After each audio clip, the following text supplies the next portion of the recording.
ঢাকায় অনুষ্ঠিত March for Gaza সমাবেশকে ইতিহাসের পাতায় স্মরণীয় করে রাখার মতো ঘটনা হিসেবে বর্ণনা করেছেন বাংলাদেশে নিযুক্ত ফিলিস্তিনের রাষ্ট্রদূত ইউসুফ ওয়াই রামাদান।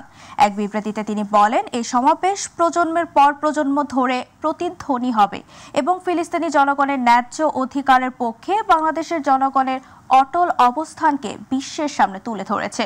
শনিবার গণমাধ্যমে পাঠানো এক বিবৃতিতে রাষ্ট্রদূত বলেন, ঢাকা তার অতুলনীয় আন্তরিকতা দিয়ে বিশ্বকে অবাক করে চলছে। মার্চ ফর গাজা যা বিশ্ব প্রত্যক্ষ করেছে তা ইতিহাসে ফিলিস্তিনের প্রতি সংহতির অন্যতম সেরা ঘোষণা হিসেবে লিপিবদ্ধ থাকবে। রাষ্ট্রদূত আরও বলেন, বাংলাদেশের জনগণের প্রাণশক্তি একটি অকাট্য সত্যকে প্রতিষ্ঠিত করেছে। বাংলাদেশের পুরুষ, নারী, তরুণ ও বৃদ্ধ ফিলিস্তিনিদের স্বাধীনতা ও ন্যায় বিচারের সংগ্রামে নৈতিক শক্তি ও প্রেরণা জুগিয়ে যাচ্ছে। আজকের পৃথিবীতে এমন মহান জাতি বিরল।